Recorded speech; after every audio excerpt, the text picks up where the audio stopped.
There's a really painful truth that a lot of kind-hearted people figure out way too late, and it's this. Sometimes being a good person doesn't actually protect you. In fact, sometimes it's the very thing that can tear you down. Let's dig into why that is. I mean, have you ever been there? Where you give and you give until you are just running on fumes, and instead of a simple thank you, all you get is another handout, another request. It's such a draining and confusing place to be, isn't it? And this quote, wow, just hits right at the heart of the matter. That thing you think is your greatest strength, your generosity, your readiness to say yes, can get twisted and turned into your biggest vulnerability. It's a tough lesson, for sure, but it's a really important one. To really get our heads around this, I want to tell you a story. It's about a man named Thomas, a guy whose whole world, his whole identity, was built around being the kindest man in town. So Thomas, he was that guy. You know the one, always there with a helping hand, always ready with a smile. His default setting was just yes, and he truly believed that his kindness was his value, that it's what kept him safe and loved. But here's the thing, deep down he was feeling totally empty and just drained. And this is where you can really see how it all spirals. It's such a slippery slope. See, it starts small, right? A favor for his neighbor, Mr. Harrison? No big deal. But then, boom, another request. And this time, not even a thank you. Then his friend Robert needs a loan for the third time. And before Thomas even knows what hit him, the entire village has basically volunteered him to build the new well by himself. His kindness wasn't earning him respect, it was trapping him. And you can just imagine this question haunting him, right? Just eating him up inside. He's giving everything he has, but his heart hurts more than his aching back. He feels used. He's the good guy, sure, but he's also the guy that everyone just takes for granted. It's a terrible feeling. But then, right when he's at his lowest point, something happens. This is the turning point in the story. A wise old merchant is passing through, and he sees how absolutely broken Thomas looks, and he offers him a piece of advice that is about to change, well, everything. So the merchant introduces him to this powerful idea he calls strategic kindness. Now, hold on, I know what you're thinking. Strategic kindness, it sounds a little cold, doesn't it? But it's not about becoming selfish or mean, not at all. It's about becoming wise. It's about finally understanding that your energy and your time, well, they're precious gifts. They're not some infinite resource for everybody to just help themselves to. And this right here, this is the absolute core of the whole lesson. Wow. Kindness without a strategy isn't kind at all. It's just self-destruction. The merchant explains that if you help absolutely everyone, your help starts to feel worthless. If you're always available, your time isn't valued. This comparison just makes it so crystal clear. On one side, you have the old Thomas, the guy who says yes to everyone, which just leads to him being exploited and burning out.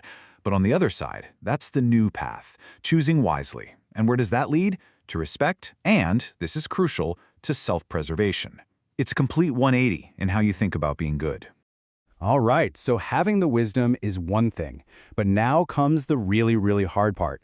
Thomas actually has to put it into practice. And hey, if you've ever tried to set a new boundary with someone, you know just how tough this is going to be. And sure enough, the very next day, Mr. Harrison comes knocking, just expecting Thomas to fix another thing for him. And this is it, the moment of truth. Thomas takes a deep breath and, for the first time, he says no. He even explains he's tired and that he felt his past help wasn't appreciated. I'm sure his hands were shaking, but man, he must have felt so free. Then comes round two. His friend Robert asks for money again. And when Thomas refuses, Robert hits him with that classic manipulative line, "You've changed." Ah, there it is. That's the guilt trip, right? It's literally designed to make you feel awful and to pull you right back into that old people-pleasing pattern. But this is the moment of true power. Instead of getting defensive or trying to explain himself, Thomas just calmly looks at him and agrees. You're right, I've changed. He just owns it. He's no longer going to be kind to people who don't respect his kindness. And with that one simple sentence, he takes all of his power back.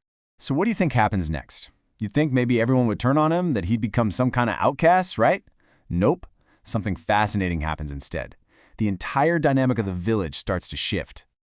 Just look at this. The very same people who walked all over him suddenly start treating him with respect.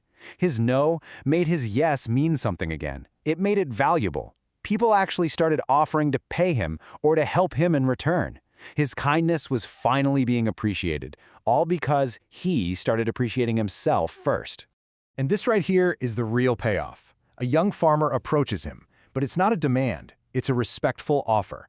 Let's help each other out, and I'll pay you fairly. This is what a healthy two-way relationship looks like, and it was only possible because Thomas finally learned to protect his own value. This is Thomas's big realization at the end of it all. He didn't have to stop being a kind person. He just had to stop being a doormat. He found peace and genuine connection, all because he learned that kindness needs a little bit of wisdom to really work. So, what does this story about Thomas really mean for you and me? Well, it's a powerful reminder that you and only you get to set the rules for your own kindness. So if we're taking away some new rules from all this, here they are. First, saying no is not selfish, it's self-preservation. Second, your energy is a precious gift. It is not a free-for-all.